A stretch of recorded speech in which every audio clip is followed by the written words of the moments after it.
Welcome to the Mastermind Club, your ultimate gateway into the world of Bitcoin mining. Whether you're just starting out or looking to scale your operations, our vibrant community of like-minded enthusiasts is here to support you every step of the way. Join us for weekly sessions led by industry pros, where you'll exchange ideas, brainstorm strategies, and stay motivated on your mining journey. From heat management to site optimization, our monthly deep dives cover the technical know-how you need to succeed. And with access to our entire back catalog, you'll never miss a beat. But that's not all. Our members enjoy exclusive one-on-one sessions with veteran miners, plus direct access to special pre-sales and insider opportunities at Bitcoin Mining World. Ready to take your mining to the next level? Join the Mastermind Club today and secure your spot in the future of Bitcoin mining. Visit bitcoinminingworld.com or scan the QR code now. And now back to the show.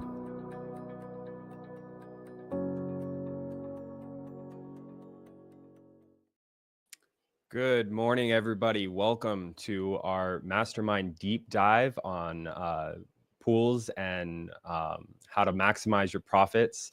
We will be doing it's going to be a great conversation today. We've got Tommy Walker from EMCD joining us, and we have Jake Chapin who is the co-founder of East Coast ASIC Hosting. So it's going to be a great set of presentations today. Today's mastermind is brought to you by Bitcoin Mining World. We are building the next generation of Bitcoin miners, and we need your help. Go to bitcoinminingworld.com to learn how you can help us build the future of Bitcoin mining. As I said, we do have a great set of presentations today. Our first presentation will be by Tommy Walker, who is the Deputy Head of Business Development at EMCD. He will take you down the rabbit hole of understanding mining pool reward models, mining with zero commission fees, and how you can maximize your profitability. After Tommy does his presentation, we have Jake Chapin, who is the co-founder at East Coast ASIC Hosting. He'll be doing a presentation on maximizing uptime and reducing failure rates.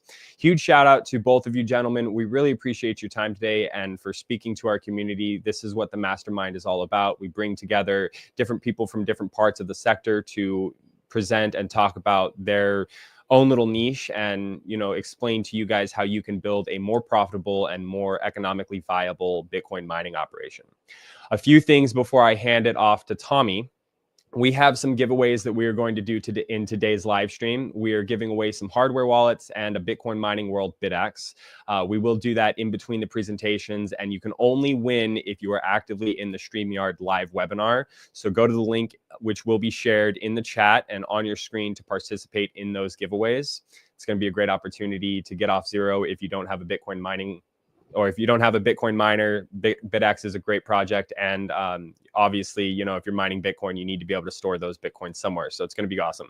There will be a Q&A session at the end of today's live stream. So if you have any questions for Tommy and Jake, please write them in the chat, and I will make sure they get answered. One last thing before I hand it off to Tommy. As I said before, I'm going to bring up John Taylor. Will you tell us a little bit about the networking event that we have going on after the StreamYard live chat today? Absolutely. I think everything working pretty good on your side. Yeah, it looks great, man. You look awesome. You look awesome.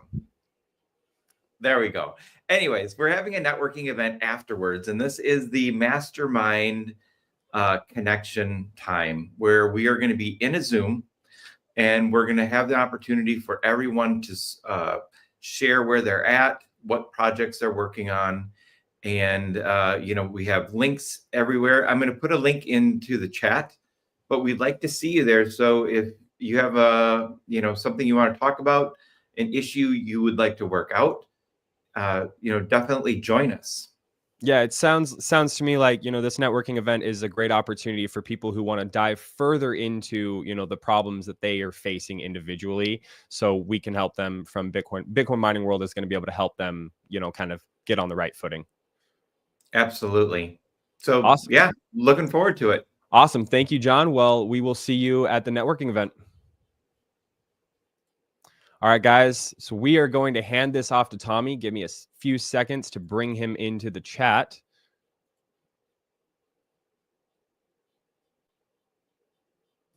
Tommy Walker, thank you for joining us today. Hello, everybody. Thanks for having me. Oh, we're very appreciative of you coming and speaking to our audience, to our community. This is, like I said earlier, this is exactly what the Bitcoin mining world is trying to do. We're trying to build the next generation of Bitcoin miners, and this is how we do it, through education and empowerment. So I'm going to hand it off to you. I'm going to let you kind of just take it however you want to take it. You've got your slides ready to go. Yeah, man, this is your time to shine. I'm gonna head off to the back and you just run with it, brother. Yeah, let's do it. Cheers. All right, let's go. All right. So yeah, guys, my name's Tommy. I'm from EMCD. I might have actually met some of you guys already, but for those who don't know, EMCD is one of the top 10 mining pools currently. And today we're just going to be talking about basically how to maximize your profits when mining Bitcoin. So it'd be good for people that are new to the space, but also hopefully some experienced miners in the chat can also take something from this little call we're going to have today. So I've got some slides. Just bear with me. Yes, there's me. Yep. And yeah, so I'm in charge of business development here at EMCD. So partnerships. My main focus is Europe. I apologize as well. I am obviously from England with the accent, so there might be a transcript. I hope people can understand what I'm saying. Yeah, I'm not sure. Yeah, it's the Yorkshire accent, but I'll try my best to keep it international as I can. So yeah. So like I said, EMCD, we are a mining pool, and yeah, there's a few things that sets us apart. But first, what I want to dive into is obviously no, basically we're a mining pool at heart, but we do have a little ecosystem going around that we built to kind of give our miners a bit more flexibility with their earnings. So first of all, we do have some of the lowest fees in the industry. We start at 1.5% FPPS, so that's already a low fee. We'll jump more into fees and what we can do later as well. So we do have a wallet as well in the ecosystem, but it's obviously not like a fancy exchange wallet. It is more of a utility wallet, and it's just so you can have the option to send your earnings to any wallet that you have anywhere that you want, but also the option to store it on our wallet as well. It's got 14 networks on there. The main ones, TRC, obviously, BNB. So it's got everything that you could need to transfer and exchange, that kind of thing. P2P platform, peer-to-peer platform, which is actually 0% transaction fees as well, which is it's not bad. It's not bad. So we do support some currencies like USD, euros. There's a few other currencies on there. Check it out. And again, it's just an extra service to on ramp, off ramp, that kind of thing. We have actually been going coming up to 7 years now in the market. So we're not new. We have been around, I guess, 6-7 years is like a lifetime in crypto. So yeah, we've been around, ups and downs. We've been through them all. So that's we're still here. Yeah, I've got over 300,000 users as well. I hope that they are all happy. They seem pretty happy, and that's growing as well. And we actually got rated the top mining pool of 2024 according to Terra Crypto. So that's just a bit more information on who we are for those that don't know us. And yeah, kind of moving on to more of the generalized information. So what actually is mining pools, mining, and the reward models? Because yeah, the mining pools exist to basically distribute the rewards of mining amongst the participants. So that's like as fair in a fair and efficient way. So the variations in reward models obviously cater to different miners and with different goals. So some have a higher risk tolerance and compared to others. Some want more steady income for operational costs, for example, and yeah, things like transaction fees, look factor, block reward, and regular payouts. They are obviously is how we all get paid. So it's important to know what the reward models are, what they stand for, and why you choose say FPPS over PPS, for example. And again, it is more personal preference with this as well. And some pools offer different reward models as well. So if you really like that pool, but they're not offering the reward model that you want, then obviously there's a compromise to be made there. So it is personal preference, but like I said, some pools offer FPPS, but not PPLNS, for example. So yeah, kind of to jump into each model. So I'm going to explain actually what they are. So for people that don't know about transaction fees, so every block that's mined actually includes like a base reward. So obviously every time we have the halving, that reward is halved, hence the halving. So we've just recently passed the most recent halving, so and that will keep going on and on and on. So that's more in the block reward, but the transaction fees are actually collected from the transaction within that block as well. So the transaction fees can actually boost your earnings, especially during like periods of like high network traffic, like congestion. Does that make sense? So models like FPPS and PPLNS, they do actually include the transaction fees, and PPS typically doesn't, but meaning that your earnings can actually be lower on PPS. But again, I'll jump more into that in a minute. So that is the transaction fees. So the look factor as well, this is something that's quite interesting. So mining also, it does involve a degree of like randomness or luck, as you'd call it, like just a lucky strike, lucky scratch cards, it's lucky. But a pool might mine like multiple blocks in a short period, or they'll go days without finding one. So you hear stories like this all the time, where a pool hasn't found a block in X amount of days, and depending on the reward model, depends on if they're getting paid or not for that. So that's basically it depends how quick they working out these the algorithm, like the cryptographic calculations. That's what I'm looking for. And to smooth out the impact of luck, because it can be devastating or it can be an amazing thing at the same time. It's luck, as in life and without mining. So some models like PPS, FPPS, they actually eliminate this kind of volatility of the luck. So that's why, like I say, it depends on risk tolerance as well as to which reward model you choose. Things like Solo and PPLNS, they kind of let the miners kind of bear the luck factor as such. And like I say, it can be an amazing thing and an equally devastating thing at the same time. It's just luck. So the block reward, so this is like the fixed number of Bitcoins that you actually are rewarded to the pool for mining the block, for closing the block. So these are distributed to the miners based on their contribution to the block. So things like including transaction fees in addition to the block reward is what makes the model like FPPS like an attractive reward model to go for.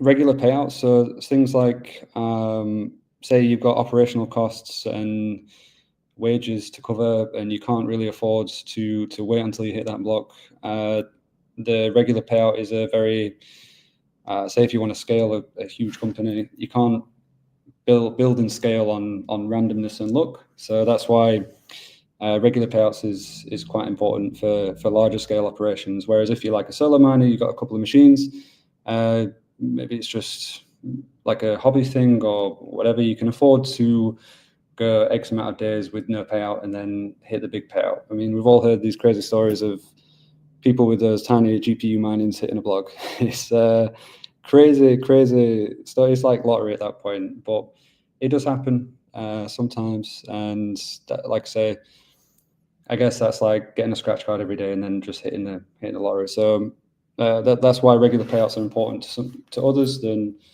not. So all these kind of things factor into the reward models, and the reason why we have different reward models and what makes it more attractive than the other. So things like, again, we're going to go heavy on the reward models because that's I guess the most important thing when it comes to profits, because it's how we all get paid. And the reason why we choose others over not is also important to maximizing your profits, because maybe you just don't know that there's other models out there that are better for you, and you've just kind of come into mining and always been on this reward model and didn't even know that the others existed. So I guess this is the main like premise of profits.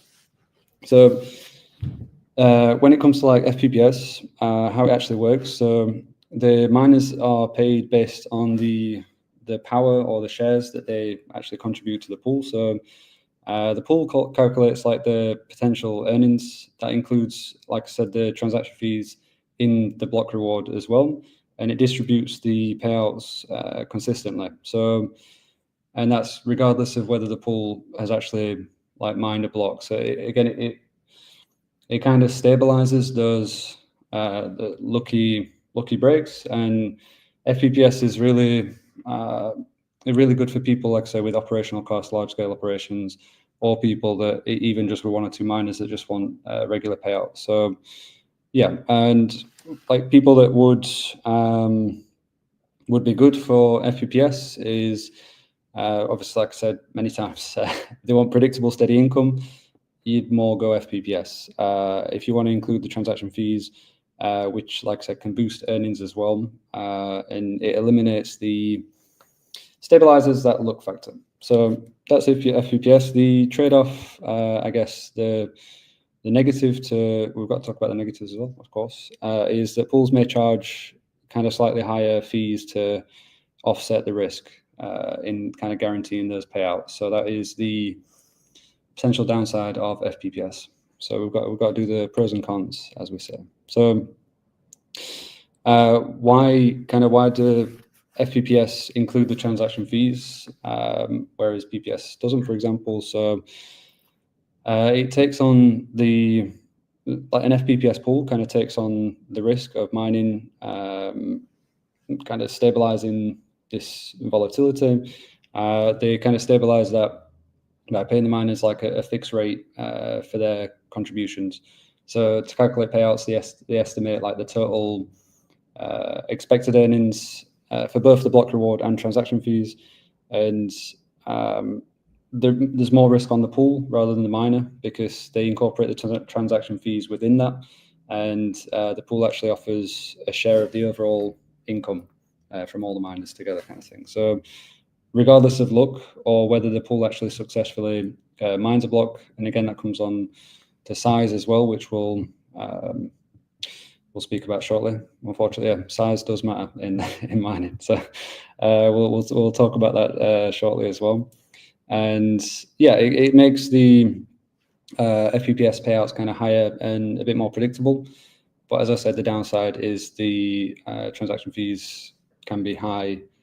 No, like in periods, obviously the transaction fees are always up and down. So it's trying to make it as stable as it possibly can, to put it bluntly. But moving on to like the PPS, and like I said, we'll have some questions at the end as well. So I'll try not to ramble on too much. And if there's any specific questions, we've got Q&A coming up. So yeah, we'll get into that. Moving on to PPS, which is pay per share. So it's kind of similar to FPPS, but the transaction fees are not included, typically not included. So miners are paid for the shares based only on the block reward itself. So again, it kind of offers a stability with the regular payouts based on the shares contributed, the power contributed. It removes the luck factor as well. So like I said, it kind of tries to stabilize the luck factor. The trade-offs is obviously the earnings can be lower than FPPS, especially during times of like high transaction fees, because they're not included, like I said, in the payout. So yeah, this is kind of the pros and cons of transaction fees. Is PPS in high transaction fee situations, yeah, it might be a bit less than FPPS, but it is better suited for kind of miners with smaller setups who want guaranteed returns. But yeah, FPPS and PPS are pretty similar. Transaction fees are probably the largest thing that sets them apart, hence the full pay per share and the pay per share. So full, not quite full, I guess. So yeah, why does PPS kind of exclude the transaction fees? Is a very good question. So the PPS is kind of like designed to like simple and stable, similar to FPPS, but it only pays the miners based on the block reward. So that's the fixed amount of Bitcoin, what's it, per block, per closed block. And the transaction fees are not typically included. The pool is usually more focused on kind of steady payouts rather than the block's performance, like fluctuation of the block's performance. So the kind of PPS guarantees payouts regardless of blocks closed or not, similar to the FPPS.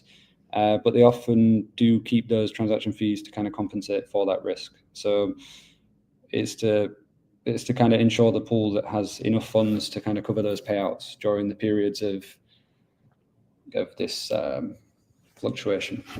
But yeah, again, it comes down to size as well of the pool. Yeah, so how many closed blocks per day kind of comes down to size. So we'll come into that a bit later as well.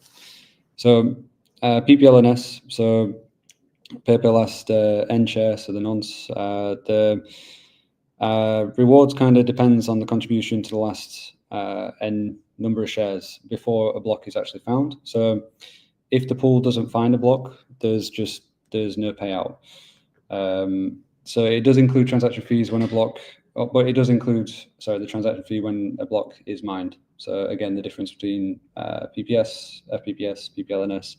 So like, why would you choose PPLNS? So there is a higher potential earning similar to the FPPS because it does include the transaction fees. The rewards are tied to the pool's performance. So if it's a good pool, a large pool, and say you just like a pool because you trust that pool, it's an efficient pool. It's very tied to that performance of the pool. So the downside, I guess, would be the income can kind of fluctuate depending on the pool's success, and obviously luck is taken into that as well. So FPPS and PPS, luck is not really a thing, but PPLNS, it does start to bring in that luck factor, where, like I said, pools can go days not hitting a block and then randomly hit 2 in, like, I don't know. It's just luck at the end of the day. So solo is pretty self-explanatory. It's for those that want to go out on their own, solo it. So the kind of miner kind of works independently. Size really does matter in this share model. So it kind of contributes to the obviously how much power, how much hash rate they have, how many machines. That kind of goes to finding the blocks by themselves as such. Pools that do offer, they can kind of offer their resources as well to kind of help the miner. So that's why some pools do have an option just for solo. So that's also an option to take. The rewards include the entire block reward and transaction fees, but they're only obviously paid when the block is closed. So why choose solo as such? So it's really good for large miners, large scale miners. So people with lots of machines, high hash rate, and they kind of want the maximum rewards, and they're confident in their own ability. So they are stable. Their operation is there's like barely any downtime, and it's a large scale operation. That's why someone might go solo. But the downside is it can be extremely risky because luck is a thing as well, and machines break, stuff happens, and there's no guarantee of a regular payout when you're solo at all, because it can be, you can go days without a block, and it's kind of all on you for that. So it's good for large scales if they're very large, but the downside is it's risky in the fact that how solid is the operation? If it goes down, is there a backup kind of thing for those electricity costs, for the maintenance costs, for the wages, that kind of thing? So yeah, maybe there's funds to cover that, or maybe there's other avenues. But yeah, solo is luck is a very large factor in the solo mining. So kind of why does why would you choose these reward models? Like what makes it different? And like how do you actually make the right choice when you're choosing these? So I think I've pretty much covered this as well, but just to kind of summarize it as such. So the FPPS is really good for miners looking for predictable income. It does include the transaction fees, so it is kind of what you see is what you get, kind of all in one box solution. So it's predictable. It's steady and predictable. So it removes the variable of luck, which is a large factor to take into account. Stable payouts, and it won't expose the miner to so much volatility in their earnings as such. So stable payouts, and what you see is what you get. PPLNS, like I said, it'll fit miners that kind of prefer the lower fees, but because like I said, FPPS, the downside is that the fees are kind of set. But they can kind of tolerate some income fluctuations, but it can be a little bit less consistent than FPPS due to the finding of blocks. So that's the main difference. FPPS to PPS is pretty much the transaction fees is probably the largest difference between them. But yeah, it's still good for people that are wanting like a steady, regular payout option. So you can see the little asterisk there as well. That's just saying that it usually has the higher fees since the pool actually bears the variance risk. So it's like I said, the pool might take those transaction fees to kind of cover the liquidity for to keep the regular payouts regular as such. And the solo mining is pretty self-explanatory. You're out there on your own, so doing the original mining, and it's really depends. Size matters on solo because yeah, it's a look, like I say, we've all heard the crazy stories, miners or people just coming into it. It's even made the news a couple of times where some guy with his little USB stick has hit a block and loving life. So it's very much like winning the lottery, and if you're wanting to scale something like that, it's not really scalable. It's like literally that scratch cards. Again, depending on the size and how much you want to scale it, solo can be a great option, but heavy risk on the luck and payouts. So yeah, that's I think that pretty much sums up most of the reward models. But like I said, there'll be a Q&A later down the line as well, and I hope that everyone understood what I was saying is the main thing. So what is really interesting, what I do want to kind of move on to now, we all understand the reward models, is kind of how to actually maximize your profits. I mean, some options for you. This is mainly focused on also EMCD, like how we could maximize the profits as such. But again, the reward model is which one you choose and which pool you go for is going to be the largest factor as to what you're earning, how much you're earning, and transaction fees can be a killer sometimes, and sometimes it can be great. So it's taking all that into account and just doing your best with it, really, as we all are. So yeah, so kind of moving on to how you can maximize with EMCD. So the really interesting thing, so let's take like a real world example. So basically, to give you a brief explanation as to what I'm going to be talking about next, it's in our ecosystem, we have an APY product, annual percentage yield, which is basically a lock your earnings or crypto tokens for X amount of days, and you receive X percentage based on the token, based on the length of time, if it's fixed or flexible. Everything counts, but it's up to 14% on USDT. Like I said, the reason that we're able to offer this is we are a large mining pool. We're coming up to 20 exahash, so I think that's like 2.8% of the network, something like that, some around that of that kind of goes for our pool. We are profitable, and we obviously have business goals to meet. So as like providing instant liquidity to meet our goals, we're able to remunerate that through the pool profits.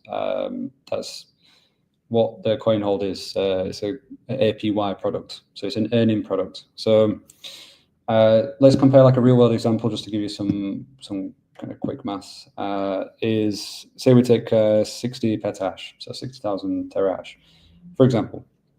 You were to put your earnings into a coin hold, so that's like again, we do have options for 30 days, 60 days, 90 days, 6 months, 1 year. So it's completely optional, flexible, where you can withdraw at any time. Fixed is where like 30 days, you have to wait until the 30 days and then you can, but you can still take it out anytime. There's obviously just conditions for, it's like calculated every 24 hours UTC time. So again, I won't bore you too much with the details, but if you are interested in this product, feel free to reach out at the end or any further questions. But so what it actually entitles is, obviously you have your earnings coming in, and you get charged the commission. So as we said earlier, our base commission is 1.5%. And just to give you a more of a linear graph to kind of give you a better idea with that, if you were to lock your earnings into a coin hold and kind of have them running adjacent, it kind of eliminates after X amount of months. And again, this is just based on a 60 petahash scale. If it's larger, the like ramp up period is shorter. And if it was smaller than 60 petahash, it'd be longer. But again, it's based all on how long you lock it for and how much hash rate you have and how many earnings. So again, this is not just for miners. This is also people that just hold crypto and they want a stable long-term investment. It's not going to make you rich quick, but it's stable and like a long-term steady investment that you can run alongside mining on an FPPS system, which is already stable. So what it can do basically is you get APY percentage kind of cooking while you're also earning, and it's daily payout. So that is compound interest over calculated every 30 days based on how long you lock it for. So as you can see on the graph, you've got like the regular income, the mining pool fee, which is 1.5%.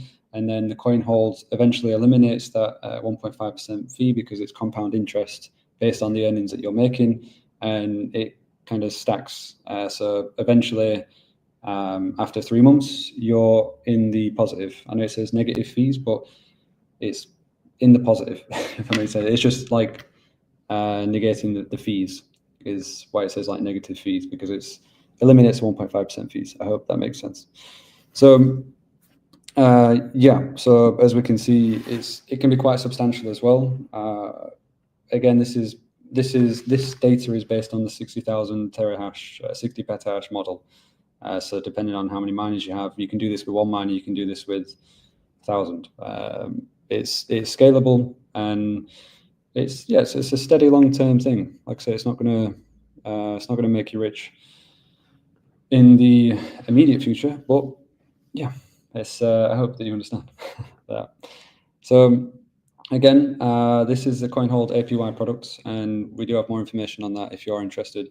But that is like one option that we could offer you to maximize your earnings as a miner, and that is part of our ecosystem. Like I said, these other functions that we're trying to include in the little ecosystem that we're building. So mining pool is the heart product. It's our bread and butter.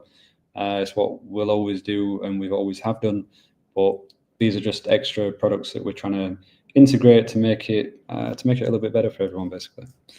So I'll kind of speed up a little bit. So red flags, some of these are pretty obvious and some of these will be common sense, but we have to let you know what are some red flags to look out for when you're looking for some pools, because unfortunately there are some dodgy people out there that do not want the best for you in the community. So you have to watch out for these guys. Yeah, so it's kind of some of these red flags. Obviously, crazy high fees would be the first one, and that's to be fair, like most of the pools, you can find most of the pools on miningpoolstats.com.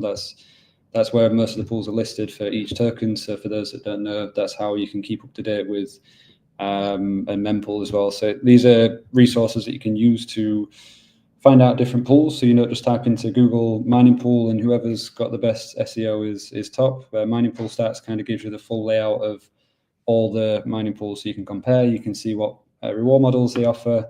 We're on there as well, obviously, and everyone else is there as well. So check that out if you do want to kind of compare directly. So when you are looking through this list, these are some things that you should look for. So crazy high fees. So also, if it just says, like, as I said, the transaction fees, also try to find out any hidden fees in the pool, anything like that, because there's different reward models, and just make sure it's fully transparent before you do get into working with these pools. I mean, obviously it's not permanent, you can always get out, but it's not nice if you join a bad pool and then it's just wasted money and wasted time. So look out for that one. Unclear information on the transactions, payout models, that kind of thing. Again, most of these websites have an FAQ.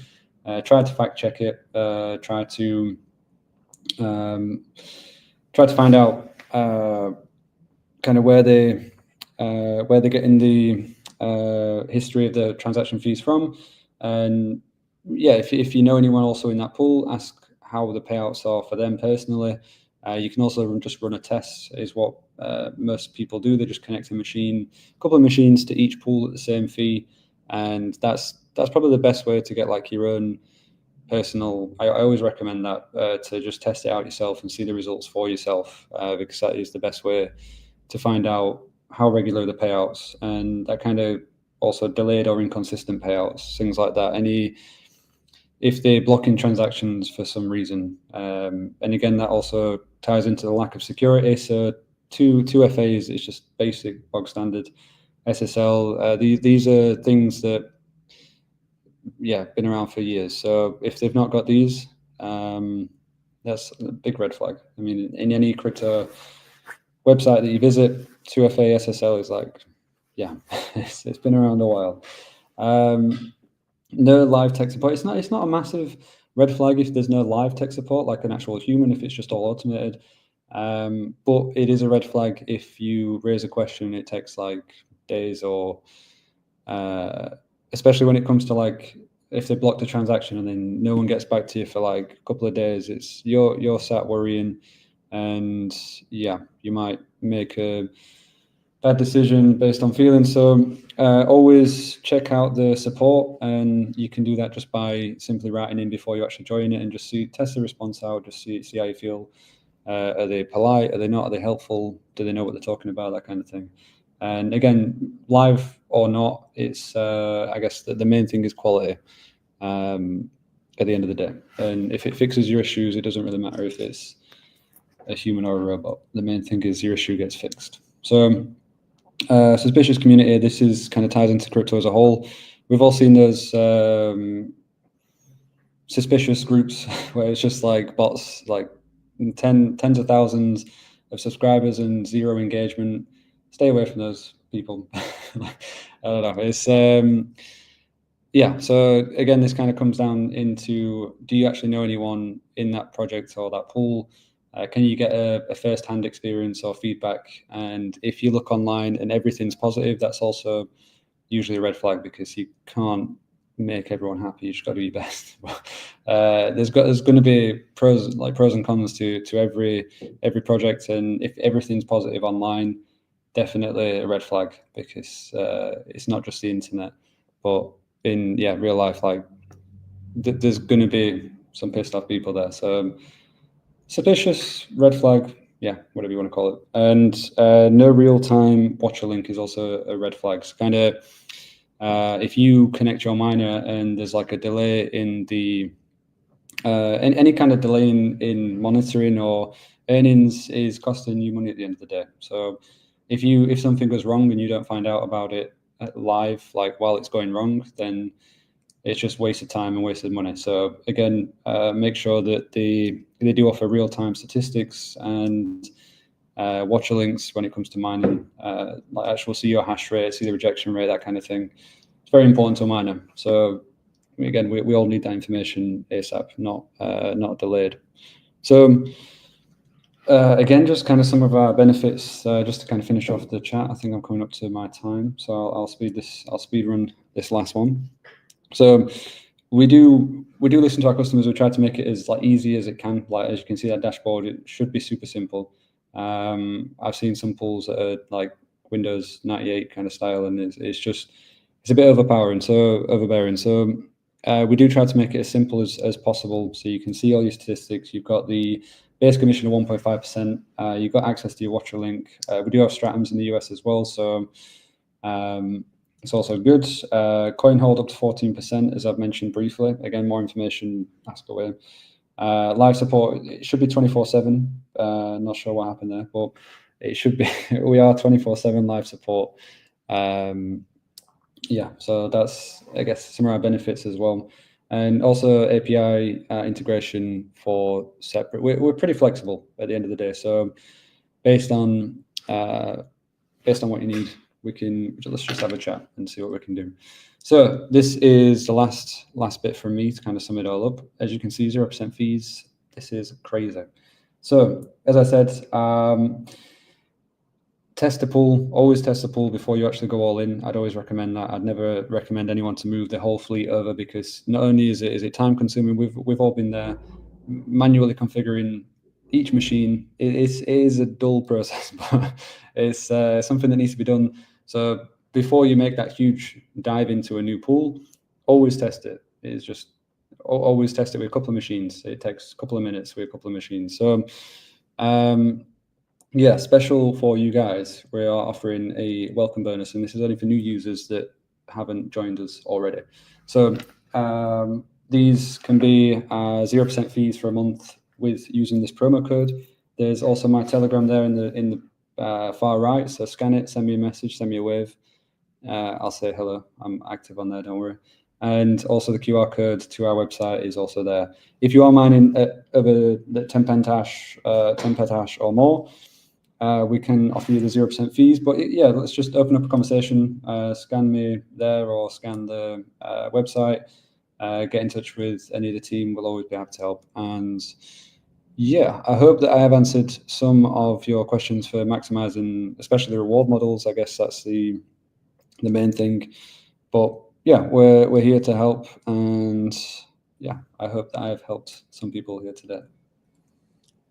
Awesome. Well, I appreciate that, Tommy. That was a great presentation. We learned quite a bit. We're going to do a quick Q&A for you, Tommy, real fast. We're going to try to get through this as quick as possible. So the first one is, statistically, what are the chances of solving a block solo mining with a proxy with BZTV?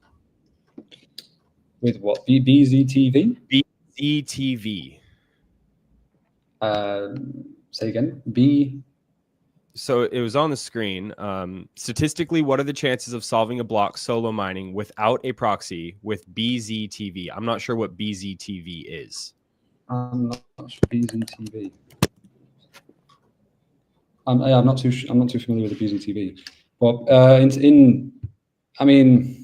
in general, solo mining, if it's like with a small, I don't know if it's a GPU or CPU, but is like millions to one. I mean, it's a crazy look, but it does happen. It's not impossible is the main thing, but the statistics are against you. I can say that, but yeah. Okay, yeah. So he meant BTC. That makes sense. I was like, BZT. I was like, what machine is this? I don't know. Okay, so yeah, like I say, it's the same answer. The statistics are against you, and again, it depends on size. Size does matter. Yeah, absolutely. You're basically playing the lottery if you're, one miner, or even, as much as 100 miners. All right. So our next question is from Christopher. Via Pool uses PPS plus. Is this the same as FPPS? Yeah and no. So it's yeah. So FPPS is like it's like the extension. PPS Plus is similar to FPPS, but it's basically the transaction fee is included. Correct me if I'm wrong, but yeah, it is. It's a pretty popular method for the transaction fees to kind of be stable as such. Awesome. So our next question is from Ronald Watkins. How can you tell if a pool is keeping or distributing parallel assets? That's a very good question. Yeah. So everything's immutable on the blockchain as such. So it's trying to find where to look. I mean, unfortunately, it does happen. I'm not going to say that it doesn't. There are some people coin taking, coin scraping and such for the large. But again, this is let's keep it positive in this chat. But yeah, everything's listed and everything's kind of accessible. You just need to know how to look and where to look. It's not an easy process, but it is possible by cross-referencing a hell of a lot of information. But yeah, it's sure. yeah. Specifically,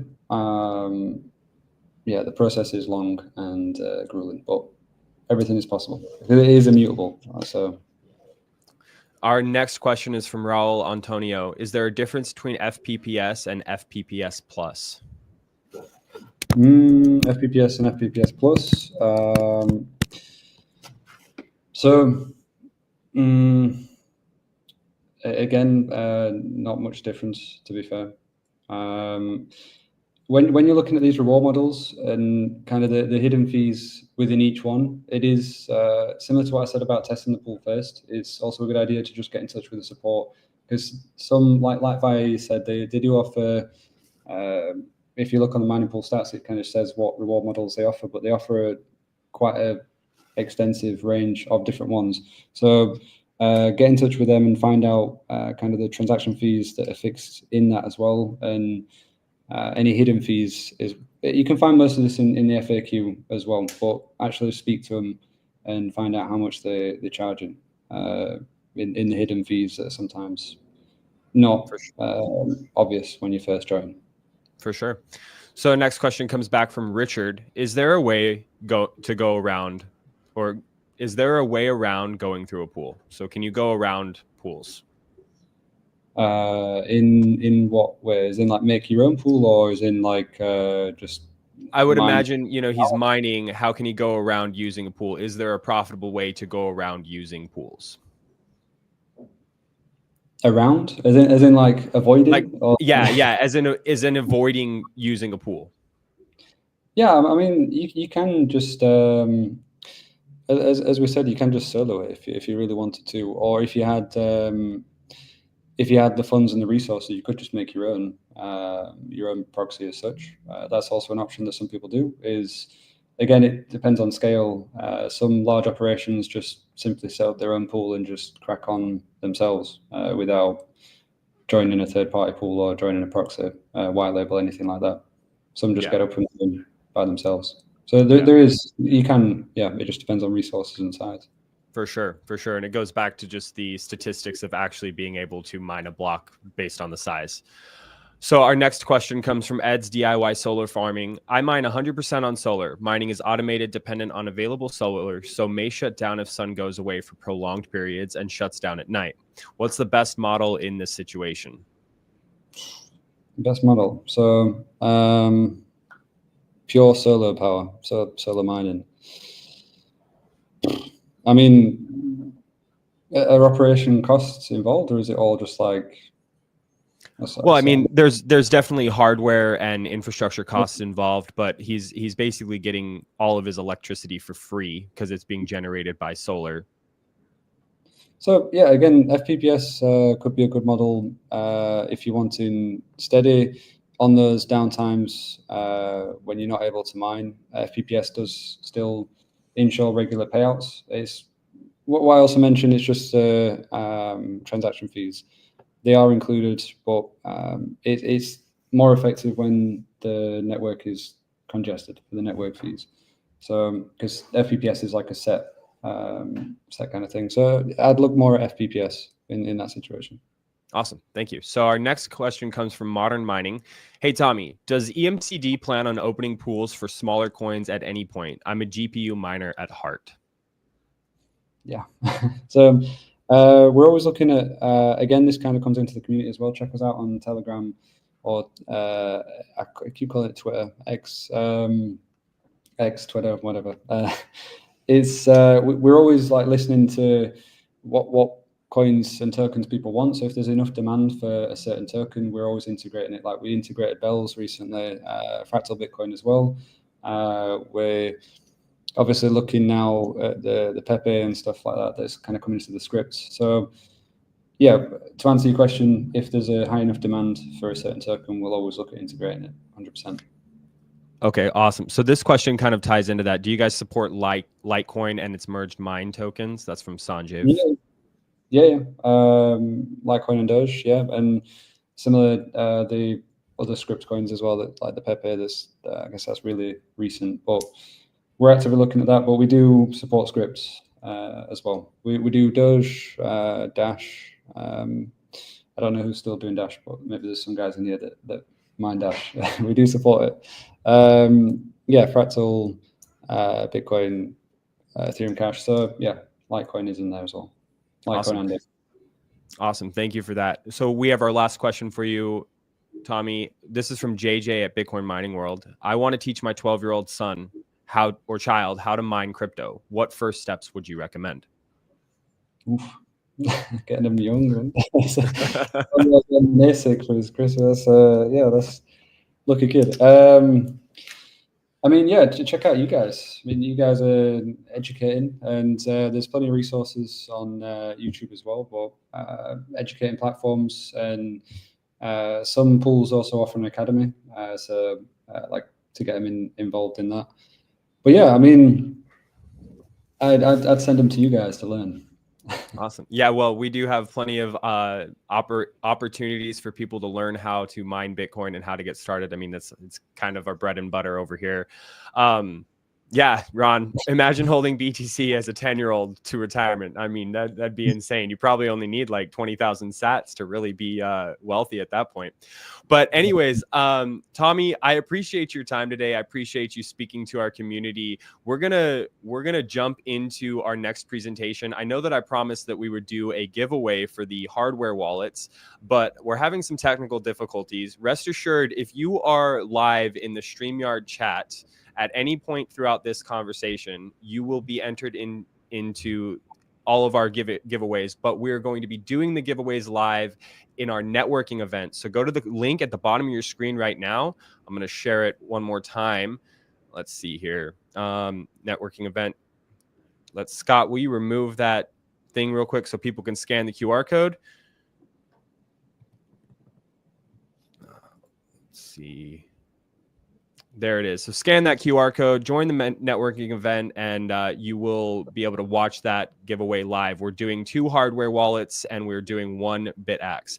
But thank you, Tommy, so much for everything today. We will see you at the networking event. I'll see you there, guys. All right. Oh, guys, that was awesome. That was a great presentation. Now, next up, we have another great presentation from Jake Chapin. I'm going to bring him up on stage. Jake, thanks for being patient with us today. I appreciate you. Yeah, I've been looking forward to it. Yeah, it's gonna be great. So same thing as what we did with Tommy, man. I'm gonna just throw it off to you. I'm gonna give you the opportunity to just introduce yourself, and you got about 30 minutes, give or take, and just do what you wish. Okay, sounds great. All right, man. I appreciate you. All right, so my name is Jake. I am one of the co-founders of East Coast ASIC Hosting. We do premium hosting, mostly in Kansas. We have some self-hosting down in Texas that we do. A little bit off-grid stuff too, and we've had really good success rates with our maintenance programs at our facilities, and we just thought we'd probably share it and give some tips and tricks, and maybe help people keep their uptime up and everything. And East Coast ASIC Hosting basically formed out of two two repair shops. It was East Coast ASIC with my partner Vince, and then KCSIT Kansas, which was my shop. And yeah, it's been going great. We love the hosting side a lot more than the repair side. It's a little bit easier, but yeah, so we'll just get started.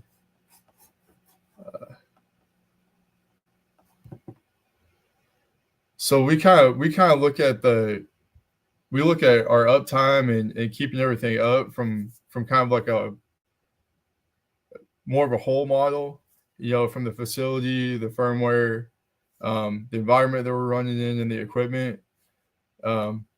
We find that doing this really helps prevent failures at the equipment level, which is obviously that's where all your money is made, right?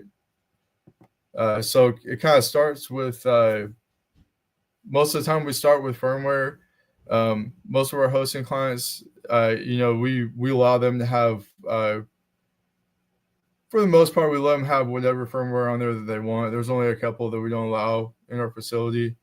But we've found that using aftermarket firmware, particularly on Bitmain,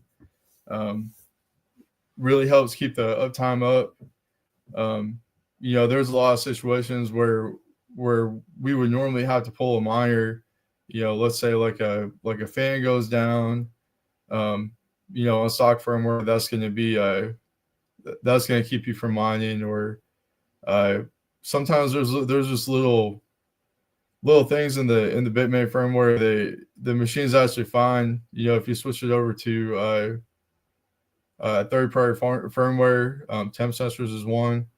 You can actually get it up and going, if not permanently, at least temporary. If it's something like a fan, or just like something low in the power supply, obviously we'll get it back up and going for maybe a few days if we need a little bit more time to get to it, and it can just kind of prolong that time frame, and we can be mining while we're waiting to get that repair done and everything. One of the other biggest things that they have is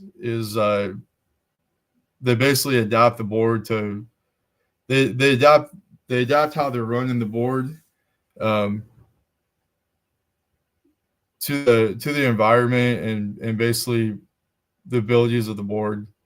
So if there's a malfunction in the chip, you can kind of work around that. You can essentially tune down the miner just a little bit and keep it going in service a little bit longer, prolong that hashing as long as you can.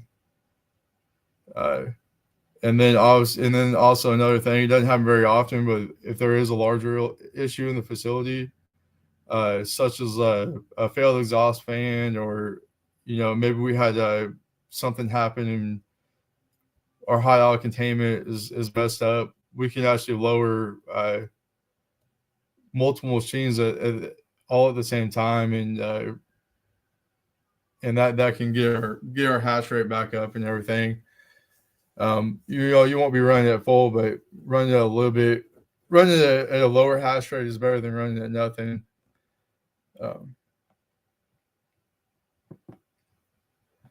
The next thing that we look at is environment. We always, whenever we're designing a facility, even if it's a container, even if we're mining the containers, we're always looking at airflow as the number one consideration. And it doesn't matter if it's hot air. The hot air is gonna take off the heat just like the cold air will. This includes the high out containment. So one of the biggest things I've found whenever I've gone out as a repair shop, and we've gone out and gone outside to other either hosting facilities or just self miners, and they're having problems with multiple machines, or it's just kind of all over the place. They're having failures. A lot of times they're not doing hot out containment. They have a bunch of gaps in between their machines, and the hot air from the machines is actually just kind of recirculating all. You're basically almost like a convection oven. you're just recycling that hot air, and that's never good. And I think a lot of people, they don't really put as much effort as they should into that. So that's the number one thing when we're going out on a site and assessing things. Another thing is tailoring the miner that you're gonna plan on using to the type of environment that's gonna be placed in. Humid places like Houston, Florida, especially Florida is horrible. But you got cheap electricity, you're gonna run your miners, right? But pit miners are gonna be better suited to those environments. Like humid environments, you might want to run Watts miners if you can, even though they're a little bit less efficient. And then try to avoid some of the miles that are particularly bad in humid environments, like the S1995 and the Pro 110s. Those do notably bad in a humid environment. And then also another thing that's come up recently just this year is with the release of the 21 series, a lot of guys were finding that they would run maybe like 200 S19s in a container, and that was fine, with the fans and everything that was designed for. But if you throw a heavier miner in there like an S21, you can't really throw 200 machines in there. The machines are going to overheat, and you're just going to have all kinds of random problems.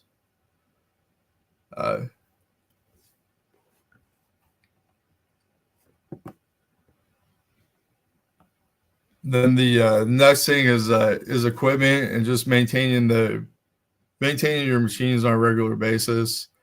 At our facilities, we blow them out a couple times a year. We also blow them out anytime that machine comes off the rack.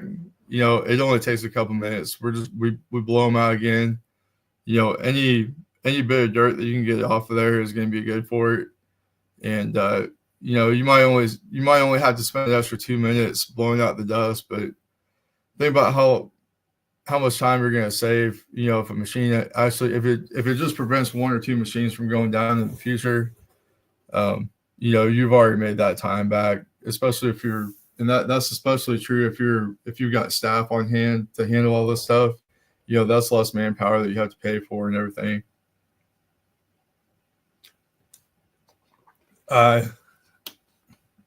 Another thing is, this kind of goes back to some of what I was talking about with the firmware, but it's okay to put off some of the maintenance temporarily. Like I said, things like fans, if they go down in our facility, and like I said, we let our customers pick their firmware for the most part. If they've chosen to run on stock firmware, fan goes down, something like that, we'll just go ahead and pop on aftermarket firmware. We usually use a Venus for it, but we'll disable the fan, get it back up and going, and we're not gonna put it off for too long. You don't want to run it at a lower pace or anything for too long, but we'll make sure to note it, and we'll get back to it in the next few days, and that can kind of prolong it. That can prolong your hashing for you. A lot of times I've been out to farms, and they've got a stack of machines sitting there, and all they need is fans or something. You could have left those on the rack, just load the firmware real quick, and then once you replace that fan or whatever, take the firmware back off. That's what the customer wants, or leave it back on. Kind of up to the customer a lot of times. And then another thing is that I also see a lot of times is people just, equipment will fail. Worse is when a power supply goes out, because then your fans aren't running or anything, and it'll just sit in the rack. And I think people don't realize that when that machine's off, you're basically just opening up a hole in your hot out containment, and now you got hot air, pulling back in through the other machines, And if you actually, depending on the size of your facility, if you got a big facility, you can actually look and see, and a lot of times you can see red lights, all around where that machine that's off is, especially if it's hot out. And then another thing that we always do, anytime we're doing anything for maintenance, whether we're taking the machine off to clean it, or we're taking it off because we got to change our control board, we got to pull a hash board, whatever. In addition to blowing everything out, something that only takes a couple minutes but might save you a lot of downtime is just tightening those power rail screws. These machines are running in a pretty harsh environment, and they vibrate. You got fans running not just on that machine, but on all the fans on that whole rack, and those screws can vibrate loose a little bit sometimes. So just tighten those every time. It's kind of like blowing it out. You're only spending an extra like 30 seconds. It's not that big of a deal, and those little things can definitely help keep your uptime up. So yeah, so one of the reasons we've been really successful at doing this is that we come from a repair background, maybe not so much as of a business background, but like I said before, the number one thing I see whenever I go out and I work on someone else's site, if they're calling me out because they have issues with machines being down and stuff like that,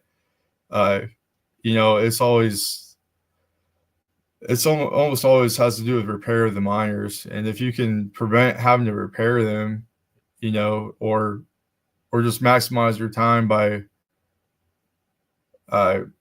doing the little maintenance while they're doing these little things while the machine's already out of the rack and everything like that, you can have a lot better uptime and a lot better profitability. And I know for my partner and I think the biggest thing for us is just the headache, right? We don't want us or our staff to have to troubleshoot or fix things in the rack. We've got other things we can be doing too. So yeah, and then also, like I said before, we kind of look at it from maintaining it from a whole facility approach. Just the fixing the machine is one thing, but if you can fix little things here and there and tweak them, whether that be like better filtration, better airflow, things like that, it's going to pay for itself in the long run. And yeah, it'll just the reduction of manpower requirements alone is going to help a lot in that increased profit and everything. So I think that's all I had today. Awesome. Here, let me share my camera. Thank you, Jake. What I really appreciate about your presentation, especially coming off of Tommy's presentation, is, a lot of people, when building out their mining operations, they don't really take into account like the little things that can save them a lot of time and money. And so what you've done is kind of just laid out, some of these things that don't really take very much time for your operators to go in and do, but really will save you a lot of money and time on the back end. Yeah. Yeah. And I think, I've been to a lot of facilities, and I've never seen one that's perfect. You're always going to miss something, or you're gonna look at it like a year later and say, oh, well, I should have done that here, but maybe it's a little bit too late, or maybe I'll add it later. Yeah. I do have a question. As someone who goes to different mining operations and helps with, uptime and maintenance and stuff, what are some of the biggest things that you see that operators are not doing, other than some of the stuff that you kind of discussed previously? But like, what are some of the biggest takeaways that people should have when building out their mining operations, things that they can do that you've been seeing haven't been being done properly? I think the biggest one probably is hot aisle containment. And I will give it to some of these guys. There are some some places where you really don't need that high dial containment. But those are kind of few and far between. Those are facilities that have, they're typically in a huge warehouse, and you'll see them. The machines are kind of spaced a little bit further apart, and they have massive exhaust fans. There's so much airflow going through there that they're not able to pull the hot air back through. Mm-hmm. I think that's probably the biggest thing, is just underestimating that. And even little, little maybe like 1/4-inch gaps in your high dial containment, it can cause some issues. So For sure. So John Doe here is asking, how can we get in touch with you? So you can, I can post my contact info on there. I'm on Telegram. It's at KS Crypto Solutions. Yeah, so what I'll tell everybody watching is, if you join our mastermind club, Jake's going to be in our mastermind club group chat on Telegram. You can connect directly with him there, or just reach out to Bitcoin Mining World, and we can make that connection for you. Our next question is from Richard. Can you run diagnostics with a UTM without having to derack your ASIC? Reach out to me. I have exclusive North American rights to sell them. Kind of confused on I guess he's just asking with UTM without having to derack your ASIC. It's kind of difficult too. Yeah, it's not really practical, honestly, because you still have to pull it out to get access to the boards and everything. We'll do some stuff like that if we're just like reprogramming some EPROMs or something like that. I think that's probably the only use case I could see for that scenario. For sure. Awesome. So we have another question, guys. We only got a couple questions for Jake. So if you have any questions, please type it in the chat, and I'll make sure to do that before we close up the stream. So Richard asked again, any recommendations for a brand model to blow out your ASICs, and does dehumidifying the pressure blower make that big of a difference? It kind of depends. I mean, so I've got one compressor in my shop that we don't dehumidify or anything, but that one gets drained out probably twice a day, I think. Mm-hmm. If you're not gonna get anything to dehumidify the air, I would at least drain the tank on your compressor once or twice a day, something like that. I don't think it's gonna make a huge difference, but every little thing you can do is going to help in the long run, I think. Yeah, I've got a correlation. So I used to paint cars, and when you're painting cars, you want to make sure you're running clean, dry air through your air compressor. So we used to get these little things that we could put on the air compressor tank that would suck out the moisture, and then on the airline as well.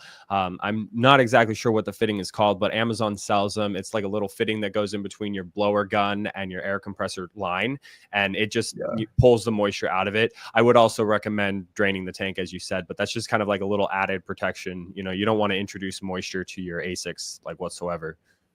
Yeah, and you can give them a Harbor Freight too. You don't need to be honest with you don't need anything too fancy with these things. But yeah, like a little, I think they have the little inline ones. I think are like $10 or something, Mm-hmm. and you can get the ones that you actually screw into the tank. I think those are a little bit more, like 50 or 100 for one of the less expensive ones. Yeah, you can get crazy with it, but you really don't need to go over $100 on these things. For sure, and they're called desiccant filters. That's what they're called. Yeah. Thank you. So I mean, one other thing that I'm curious about, how often do you see in these mining operations where cable management is not kind of taken into consideration? All the time. All the time. And would you say that like cable management is one of those things that people should take into consideration? I know that people just kind of slap these things in there and don't really make it look clean, but I would imagine that that's kind of a dangerous scenario, especially with tripping hazards and stuff like that. Yeah, and really, I think the biggest thing for me when it comes to downtime on that kind of stuff is that if you have good cable management and everything, you're not going to be pulling out you unplug the power cord, you unplug the Ethernet cord, and when you pull out the monitor, you're not going to be taking nearly as much of a risk as pulling pulling cables from some other machine that's next to it, and that also kind of goes back to a little bit of safety too, because if you're pulling back on it and it snags, and you're not standing firm or something, you could fall over, you could drop it, or I've hit my I've been pulling it and hit myself in the face with one. That doesn't feel too good. I'm sure it doesn't, man. Well, awesome. We don't really have any more questions. I just want to say I appreciate you taking the time to speak to our community about, mine management and safety and uptime. It was very enlightening, especially for our newbies who haven't, really dove into actually building a Bitcoin mining operation. Yeah, thank you for having me. Awesome. Well, Jake, if you want to stick around, feel free to do so. We would appreciate you in the networking event afterwards. But with that, I'm going to send you to the green room. Okay, sounds good. Alrighty, guys. Well, this was our mastermind deep dive for December 6th. It was a great deep dive. We had Tommy Walker and Jake Chapin. Real quick, I just want to give a shout out. So Bitcoin Mining World has several turnkey mining sites available for purchase in the US. We have sites in Texas, Oklahoma, Oregon, Tennessee, Kentucky, and more. Everything from about 0.5 megawatts all the way up to 200 megawatts. Bitcoin is pumping right now, so it's really the best time to get into Bitcoin mining. If you're interested in purchasing a turnkey site and would like information on some of these sites that we have available, you can message John or Yannick directly, and they can help you. They should both be in the networking event as well. Next week, we will be doing, before the Christmas break, we will be doing a deep dive webinar with Dan Blaine from Marsh McLennan Agency, an insurance broker who will help us understand how we can protect our investment and sleep better at night, knowing if something goes wrong in our mines, we've got coverage to get back on track and mining very quickly. I just want to shout out the 222 of you watching live on this webinar. It's so amazing to see how much this has grown. When I first started, we had like 5 to 10 people showing up, and now we've got, over 200 people showing up to our live webinars. So it's really awesome. Bitcoin Mining World is trying to raise the next generation of Bitcoin miners and empower you guys to build profitable and economically viable mining operations. So with that, we're going to jump over into the networking event. If you guys were watching live on the StreamYard channel, you have been entered into a chance to win one of 2 hardware wallets and a BitAxe. So I'm going to share one more time on the screen the QR code for that networking event. That's the QR code right there. Please feel free to go and join. And it's gonna be starting here in about 4 or 5 minutes. So with that, guys, this was our webinar deep dive, mastermind webinar deep dive for December 6th, and we will see you in the networking event. Thank you guys so much. Thank you for joining us in the Mastermind Club, your ultimate gateway into the world of Bitcoin mining. Whether you're just starting out or looking to scale your operations, our vibrant community of like-minded enthusiasts is here to support you every step of the way. Join us next week where you'll exchange ideas, brainstorm strategies, and stay motivated on your mining journey. Thank you for joining us, and tune in next week.